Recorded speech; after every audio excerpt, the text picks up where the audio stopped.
Hello and welcome to the Commander Awards for 2022. We're going to discuss some of the best and most interesting commanders released over the past year. All of the different categories are broken into the chapters, which you can find in the description or in the timeline. If you enjoy this content, then please consider clicking the like button and subscribing to the channel. It's a great way to show support and help other people discover the videos I produce. The rules are simple. Only new commanders introduced in a product released in 2022 are eligible. These are only my opinions and just based off my own experiences and discussing with my opponents about theirs. I wanted to do a wrap-up video, and this felt like a cool opportunity to discuss and break down a bunch of different commanders we saw throughout the year. Comment below on any interesting categories you think I missed out on, and any cards you think should have won a category I covered. Now sit back and enjoy the Commander Awards for 2022. The nominees for Best Budget Commander are MtG of the Magic Strings, Jetmir Nexus of Revels, Greasefang Okaiba Boss, Zirium Golden Wind. MtG is a spell-slinging deck who can really capitalize on rummage spells.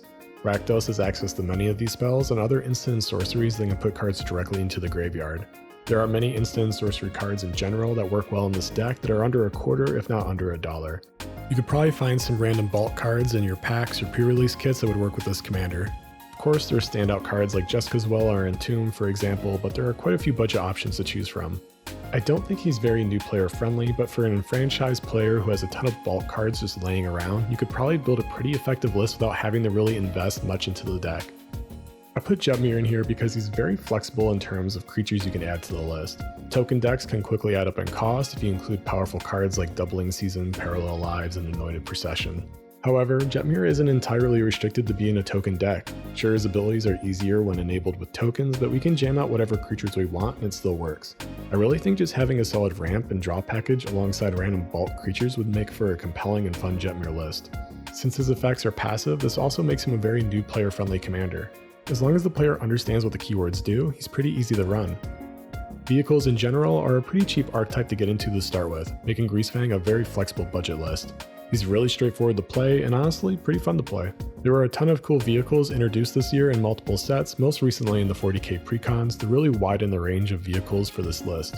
With Orzhov having various tutor, removal, and aristocrat style effects, this really widens the possibilities and power and budget for Greasefang. It makes him really easy to break into if you're just starting out, with plenty of avenues for upgrades as you expand your collection. Griffins are a super cheap tribe to break into in general, making Zirium a really budget-friendly commander.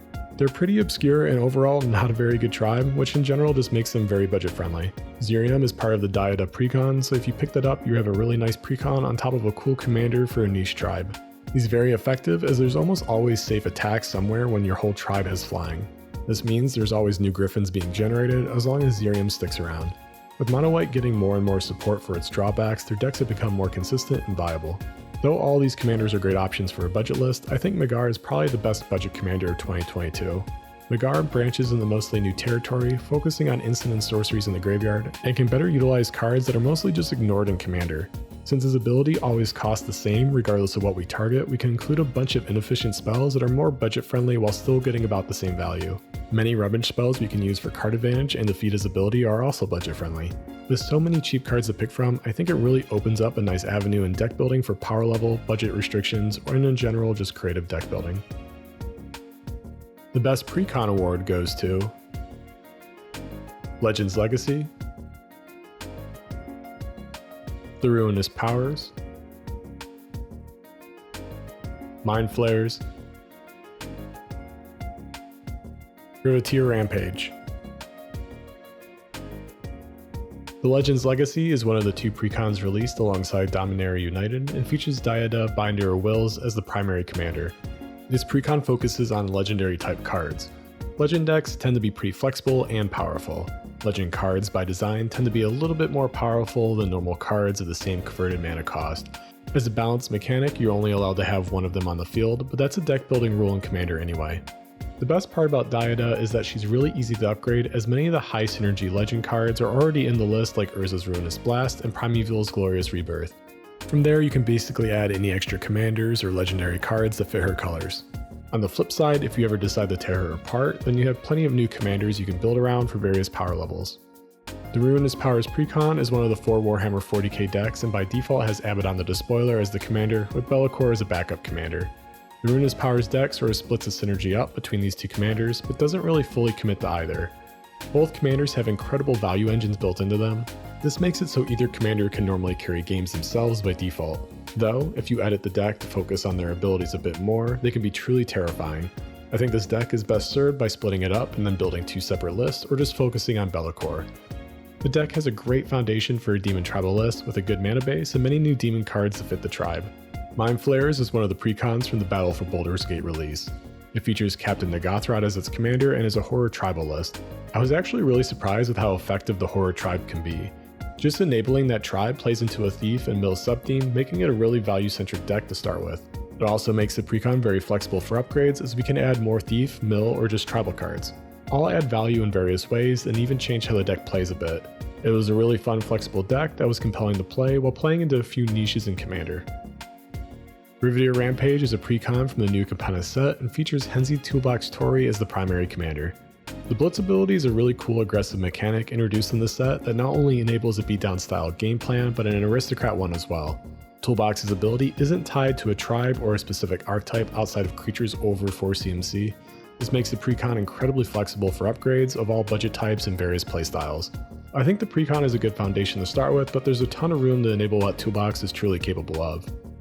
I think precons that really encapsulate replayability while also giving the customer great avenues for upgrades or multiple decks are ideal. I think of all the precons released this year, the Ruinous Powers one is the best by far at this. The deck feels a bit lost in what it wants to do, but both of the primary commanders have so much value potential either could carry you in most games. Though I don't think the deck has a clear direction, that doesn't necessarily mean it's a bad list. The deck has a solid mana base, and there's so much random utility spread among the various cards that you always feel like you have options regardless of what you draw. Be'lakor is a great commander, and there are so many demons in that list, it really sets a solid foundation for a demon tribal list when you go to upgrade it. On top of that, Abaddon is just a solid commander as well to build a new list from.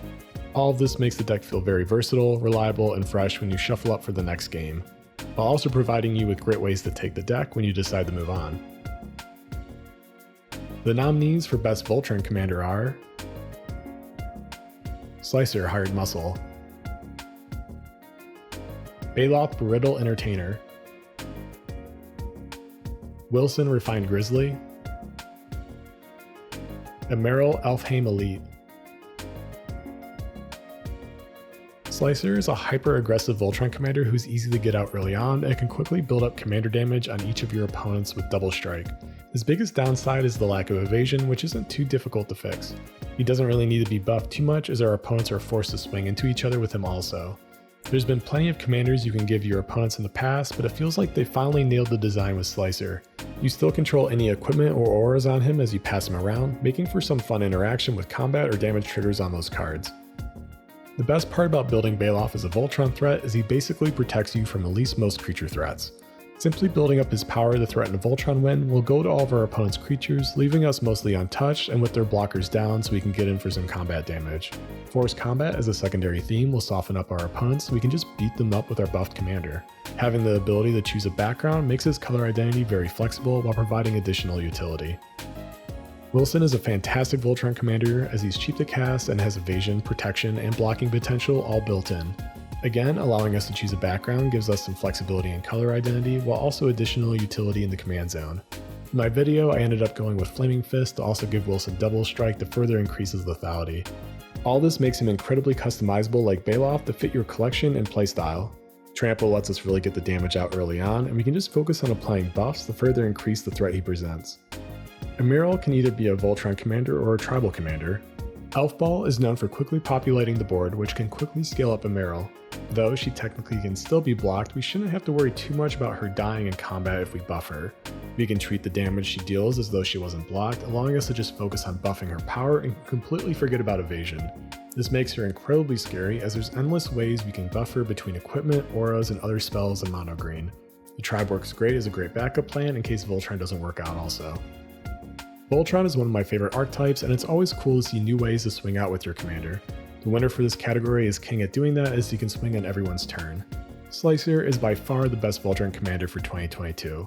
I played around 6 or 7 games with Slicer and averaged probably around 12 to 18 commander damage on each opponent in each of those games. He's incredibly effective and aggressive, normally forcing my opponents to work out some kind of deal to balance the commander damage or blockers that buy time for an answer. If you do manage to get some form of evasion on him, he's basically unstoppable in early game if your opponents don't have spot removal or a board wipe. Even if your opponents manage to remove him, we can still cast him for his cheaper transform side, then swing out. Nominees for the best combo commanders are Marnerius Kalgar, Trazyn the Infinite, Tivit Seller of Secrets, Abdel Adrian Gorion's Ward. Kalgar is an excellent commander for basically any infinite mana combo. That could be said for most commanders, but in Kalgar's case, he can essentially win using any Labman style win condition this way. His ability only takes 6 generic mana, so we don't need to be too picky on what mana we can infinitely produce. He can then draw out our deck and win with any various win con available to Esper. In the meantime, tokens aren't really that difficult to produce in these colors, so he'll provide plenty of card draws pushing us towards the combo. He doesn't care what kind of tokens is being produced either, which really opens up the possibility for this card advantage. Trazyn is a great commander for various artifact combos. There are so many ways to tutor cards directly into the graveyard in black, so it should be easy to pull them off.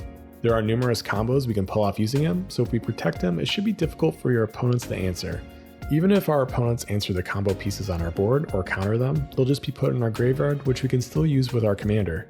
If your opponents don't have graveyard hate or exile effects, your combos are pretty safe and reliable.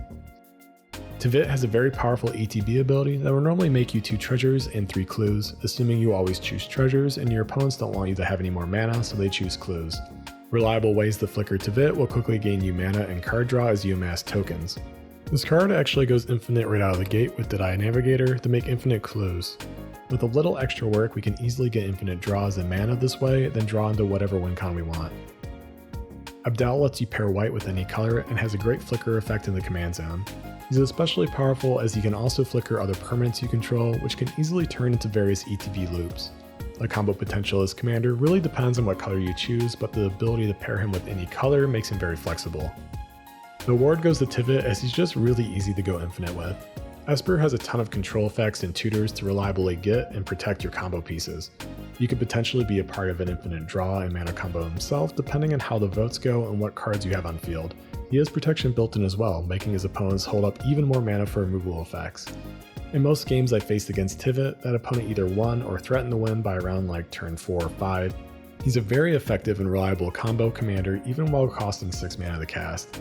In my pod, he's gotten such a reputation for comboing off that whoever is piloting his deck pretty much gets bullied out of the game since no one ever allows Tivit to even hit the field.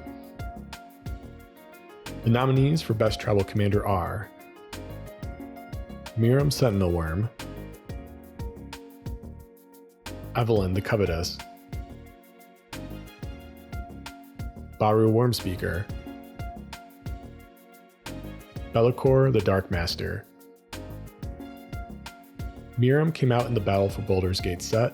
They're an incredibly effective dragon tribal commander who is probably the first to threaten the Ur-Dragon and Scion of the Ur-Dragon as heads of that tribe. Making non-legendary copies of all non-token dragons tied into an ETB ability makes this commander very abusable and can quickly scale out of control. Though it's only 3 colors, there are many effective dragons and what's available to create a list at most budget points. I believe Evelyn is actually an overall more effective vampire commander than Edgar, though he's a bit more aggressive at higher power levels. Like Miram, her ability is tied into an ETB trigger, which is easy to abuse. Even though we can only cast 1 card per turn, we can still flicker her to cast additional things. Evelyn isn't just powerful because of the massive card advantage she presents, but because of the value she denies your opponents. The value discrepancy she creates can be very oppressive and can completely ruin the plans of your opponents. Baru takes sort of a meme tribe and elevates them to such a threatening state it's almost staggering. The biggest downside of worms normally is that they don't have trample. They're just huge creatures who really can't do anything while your opponents have blockers. Baru not only gives them a pretty large anthem, but he also gives them trample and essentially makes 6/6s with trample for next to no mana. In mono green, ramp is never an issue, so we can quickly assemble a board state to threaten our opponents. With Baru's anthem, many worms will be almost hitting for a quarter of someone's starting life total per creature. Be'lakor is another tribal commander with access to blue whose insane damage potential is tied into another ETB trigger. I'm not sure if we're all seeing the same pattern, but ETB triggers are very strong and abusable in Magic. Both of Battlecruisier's abilities are useful at most points in the game, making him a very versatile leader of an already pretty powerful tribe that got a great boost with the Ruinous Powers Precon. Having both setup utility and part of your burn strategy tied into the same card in the command zone makes him very versatile and consistent to play. So who's the best tribal commander of our finalists? I think my pick is going to be a bit of a hot take, so hear me out. I think the best tribal commander is actually Baru.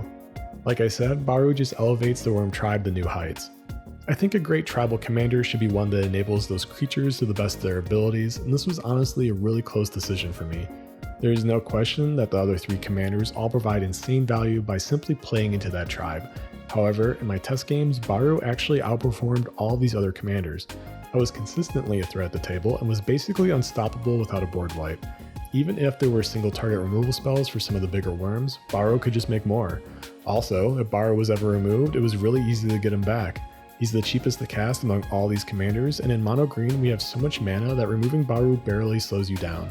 Vampires, dragons, and demons are all great tribes to start with, so you don't really need any of these commanders to build a powerful list for those tribes. In a lot of cases, the creatures themselves will carry you. I don't really think the same is true with worms. Sure, there's other commanders that can enable them, but Baru actually puts worms on the map with various utility effects. The nominees for best Battlecruiser commanders are Goshen Tie of Life's Origin, Zerium Golden Wind, Mirror Shield of Argive, Jetmir Nexus of Rebels. Shrines are sort of that deck type that there's no question of if it will be a threat, it's more like when. With enchantment recursion built into the commander, the few real ways to stop shrines from winning in one way or another is to either outpace them or bully them. It's an amazing Battlecruiser style deck that, though while slow, is rather consistent and always sets a timer on your opponents. Shrines have been a fun niche archetype in the past, and it was awesome to see a dedicated commander for them.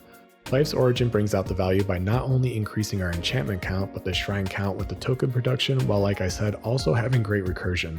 This makes the commander a flexible enchantress deck as well. It's very versatile with many different ways to pilot the deck. Zerium is a Griffin commander, but can pretty much carry most games himself. Adding any Griffins just speeds up the process. But it's pretty amazing just how reliable the deck was and how simple it worked. Since both Zerium and the tokens he produces have flying, it's really easy to get the combat triggers and expand your board. As a tribe, Griffins are very cheap, making them a solid budget deck as well. With the entire engine in the command zone, we're not really held back by the normal drawbacks in mono white, so we can reliably start up our game plan. We're just playing into the tribe for synergy or digging through our deck for utility at that point. Meryl is a very effective soldier tribal commander with an infamous mono white effect in the command zone. Like Zerium, she can quickly snowball out of control if she isn't answered. The Grand Abolisher effect makes answering some surprises difficult, giving you a window of opportunity to pull off some massive plays. However, her biggest downside is the jet lag in her creature production, so your opponents normally have a round to answer any massive amount of tokens you create. Mono White has plenty of protection effects though that we can use to save our board if needed. Jetmir is a true Battlecruiser deck. Populating the board with any type of creature, token or non-token, will enable his various effects, which isn't really that difficult in red, white, or green. This makes him incredibly flexible in builds and budget as there's just so many options available. On top of all that, the keywords he provides really takes full advantage of the anthems he also gives your board. In this strategy and colors, normally the game plan is to dig for some sort of finishing effect after you've established a huge board presence. In Jetmir's case, he is the finishing effect and can sit comfortably in the command zone. I feel like the best Battlecruiser commander is Jetmir. They're all incredibly effective, but Jetmir is by far the most aggressive as it's much easier to enable his different abilities quickly to be a threat at the table. Shrines really feel like the pinnacle of the Battlecruiser archetype, but it generally takes a long time to get up to speed if you don't add any tutors. Jetmir is in the right colors to build a board presence quickly, reliably, and then, as I said, he's the finishing effect himself. As long as we protect him to keep the buffs enabled, we can always rebuild through board wipes with the various creatures or tokens we can jam onto the field. If we ever lose him, it shouldn't be too difficult to get him back as we have access to green, allowing us to ramp effectively. Nominees for Best Value Centric Commanders are Shauna Purifying Blade, Diada Binder of Wills, Ivy Gleeful Spell Thief, Abaddon the Despoiler. Shauna is an amazing commander playing into a very basic and classic gameplay style, Life Gain. Life gain decks are really just threatened by combo and Voltron decks, though Shanna's in the right colors for great counter magic and removal effects. Shanna's drop potential makes her very reliable, as life gain isn't that difficult to pull off. We can dump any extra mana we want into her ability to refill our hand for the following turn. With so many options to gain life throughout Magic's history, it makes building her list pretty flexible to build around in both power level and budget. Diada is a great Planeswalker commander who has very flexible loyalty abilities. Her self-mill effect essentially lets us pick and choose our card advantage for mana, while her +2 gives us a great attacker and blocker that can heal us. Playing into a legend theme makes her list very flexible also, as there's so many legends out there, especially with so many commander products being released. Her value potential is really in this overall flexibility. Flexibility in deck building, flexibility in what gets the buff, and flexible in our card advantage and ramp. All of these options really stack up to be an overall very powerful list that can handle most things thrown at it. Ivy is a great example of a commander who already sounds pretty powerful on paper, but in practice completely blows the cap off of what's possible. I've seen Ivy lists do some just insane things since she was released. It's actually quite impressive all the creative ways people have figured out how to break this commander. Normally it involves copying her in some way, then scaling it out of control with various cards. She's cheap to cast, and ramp and Simic can be insane, so you can easily set up some explosive turns with this commander. Abaddon is actually a powerhouse Cascade commander. I don't think the Ruinous Powers Precon really takes advantage of the potential he has, but he's still able to carry most games. Playing into a typical Rakdos playstyle to burn our opponents can easily enable Cascade on pretty much everything in your deck. I think the first sliver proved just how powerful Cascade can be, and Abaddon is no different. He can be very aggressive, as the damage used to enable him compounds with the value he provides. Though Cascade is chaotic, leading to some games where you can just flop, overall he presents some insane value in the command zone. It was difficult to pick a winner for this category because everyone defines value in Magic a little differently. For me, I think value represents doing the most for as little effort as possible, and this normally means just getting the most bang for your buck on one card, or easy synergy with the rest of the deck. For this reason, I'm giving the award to Shanna. Ivy can make some explosive board states, and Abaddon can churn cards out very effectively from your deck, but Shanna does the basics of Magic incredibly well. She's in the right colors to ramp very aggressively, she has life gain printed on the card to enable her own ability, and her ability is only restricted by it triggering on your end step. There are plenty of ways to increase our hand size or to utilize those cards at instant speeds, so this restriction isn't really a big deal. She's one of the few commanders who I've had multiple opponents just concede against because of the raw value she gave me and not even my board state. Like, I seriously had multiple people concede because of my life total and how many cards I was drawing, not even knowing what I drew or presenting any real win condition on the field. The assumption was I always had the game in hand, or I was untouchable because my life total was so high. Winning from value I think is rare, but this is the only commander I played where I could reliably do it. Nominees for the most unique commander are Henzi Toolbox Tori, Nagar the Magic Strings, the Beamtown Bullies, Greasefang Okiba Boss. Toolbox is a cool take on an aristocrat style deck.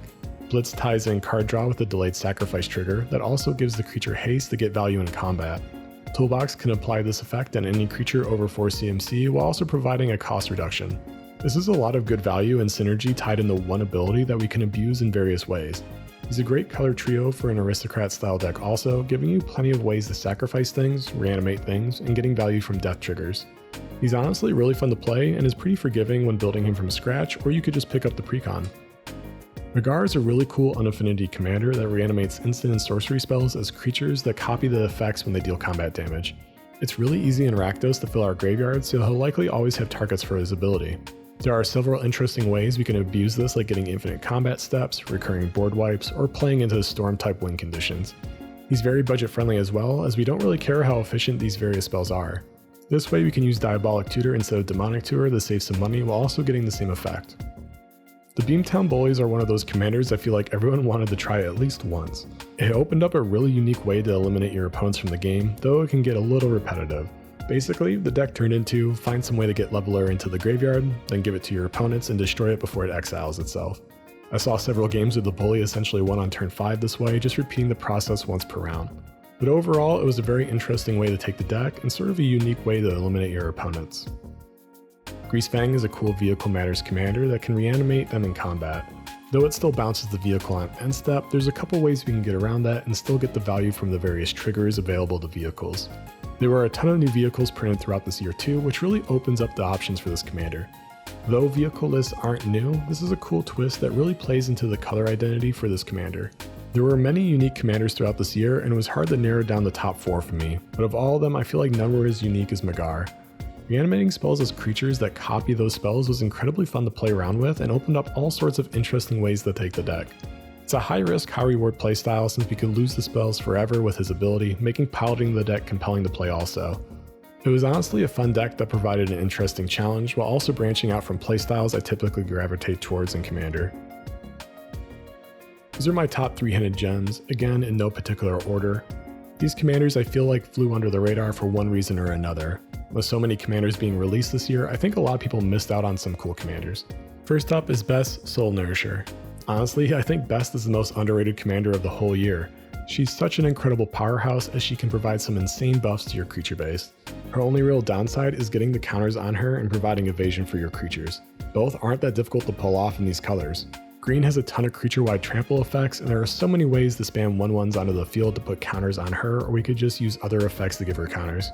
Even though it's restricted to how often 1/1s enter and not how many, that's totally fine. There's a ton of ways to stagger those triggers to play into that effect. Throughout this year, it was really rare to go up against the best list, which was a little disappointing as I feel like she's a real sleeper commander in the new Capenna set. That set had so many awesome commanders like Jetmir, powerful commanders like Xander, Tivit running train everywhere, and the bullies making memes. There were a ton of interesting commanders in that set, and I feel like they really overshadowed this one. If you're looking for a powerful and interesting build challenge, then I think Best is really worth a try. Wilson was a really cool Voltron commander that released in the Battle for Baldur's Gate set, who I really didn't see anyone else talking about or playing. It was interesting because as a Voltron threat, he really checks all the boxes for what you'd like to see on a card. He can't be countered, he has built-in evasion, he has built-in protection, and he's a blocker with vigilance and reach. On top of all that, he has the background mechanics. You can mix green with any other color while also getting the effect of the background. His only downside is that he's a 2/2, and not really that threatening out of the gate. It's funny because normally as a Voltron commander, you're trying to give your commander some form of evasion because it's already a large creature or has some way of buffing itself built in. Wilson's the opposite, but buffing him is super easy, especially in green, and we can branch into other colors to utilize them also. I couldn't believe how little people were talking about this commander as he's a huge threat in the command zone. I think if you're ever looking to branch into a Voltron deck, he's a good starting point. He's got a very straightforward game plan, make Wilson larger and swing, which makes him great for new Voltron players. Last up is Baru Wormspeaker. It was actually pretty common when I went to go play Baru that my opponents never even knew he existed. I think this is because he doesn't actually come in either Precon related to the set he was released in. Wizards has done this a lot recently, releasing commanders that are part of a Precon set but aren't actually in any of the Precons. Goshen Tai of Life's Origin and Savitri are some more examples.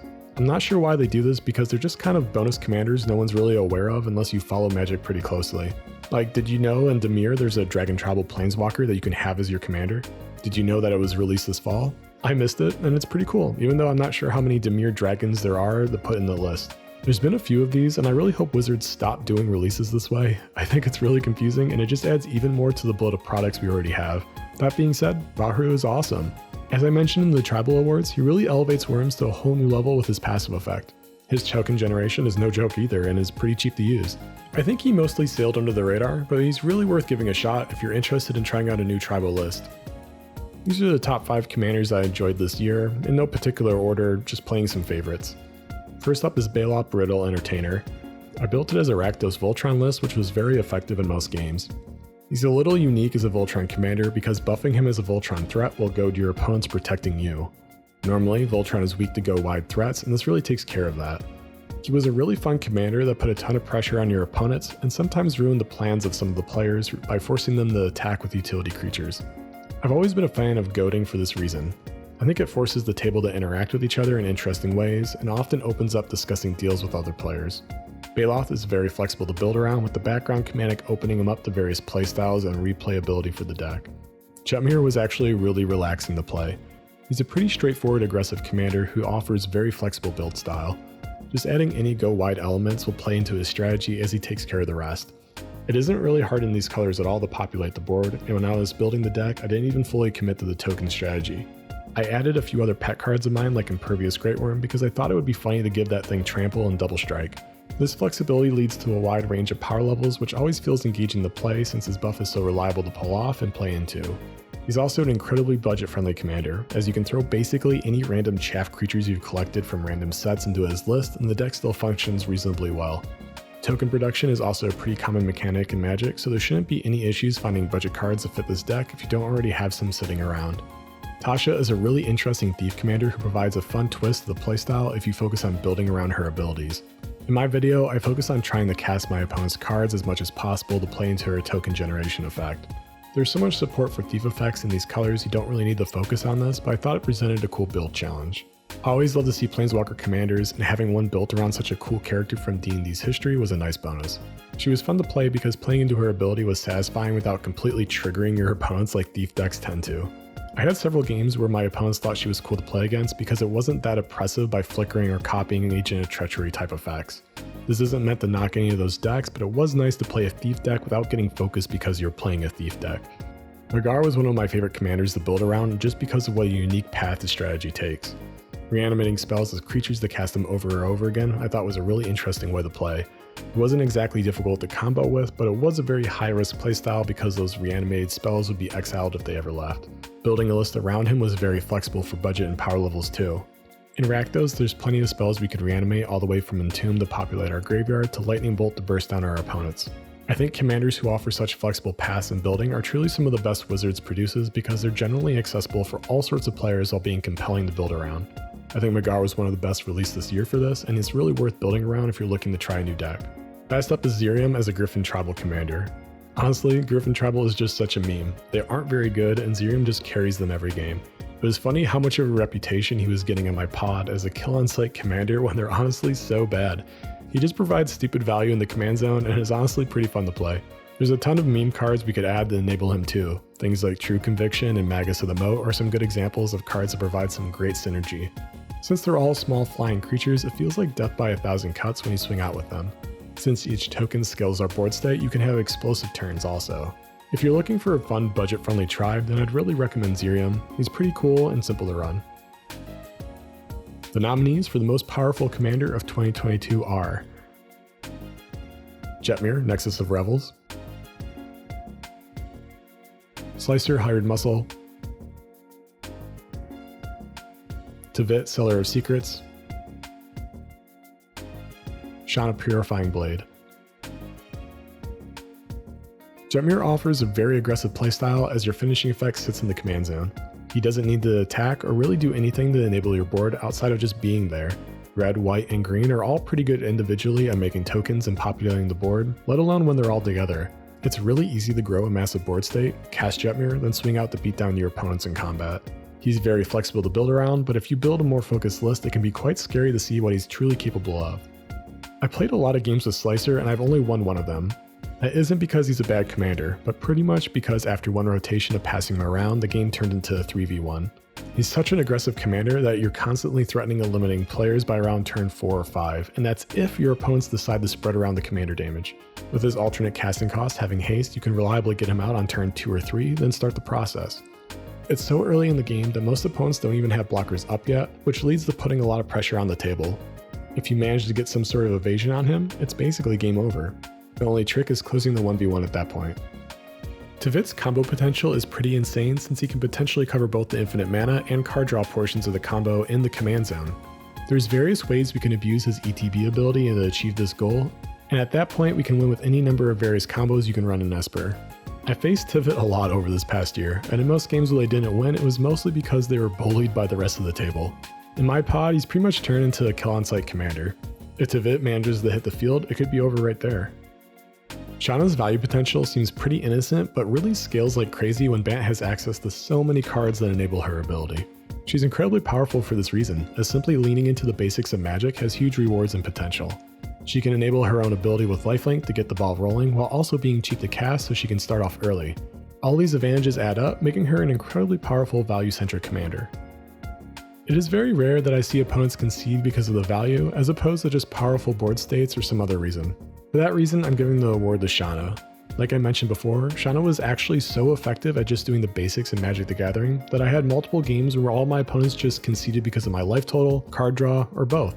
To be real with you, it was just kind of gloomy to play her because everyone else felt like they were so far behind. I like being a threat at the table, but I don't want to be this unscalable obstacle for my opponents to even consider going up against. Shanna doesn't sound like that obstacle on paper. She actually seems pretty innocent as far as Commander goes when we consider ridiculous cards like Miram or powerful effects on cards like Xander.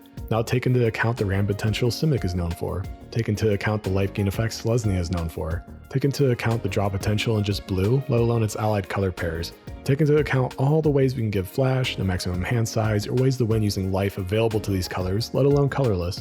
Then combine all of these things and you have the absurd potential of Shanna. I know this probably sounds dramatic, but she was like a psyop villain for my pod. Most people I played would rather just shuffle up a new game than go against the potential counter magic Azorius has or removal potential Bant has access to. They often went under the assumption that I had all the answers because I reliably had like 15 to 20 cards in hand by most end steps with mana to spare. I honestly think Tavit is the most powerful commander released this year, at least in terms of potential, setup, and execution. However, Shanna wins before anything relevant even happens. This is just my experience in playing games over the past year and talking with my opponents about various commanders. This past year has been amazing, with so many interesting cards and commanders being released.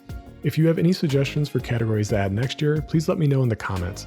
If there's any commanders you feel like I missed for these categories, let me know also. What were your top commanders for the year? I'd love to hear from you, so please leave a comment below. I've made videos covering several of the commanders I've talked about in this video, so if you're interested in them, you can check them out in the cards. You all have been a great audience supporting this channel with kind words over the past year as well. I'm looking forward to the next one. As always, thank you for watching and see you in 2023. Good luck and have fun.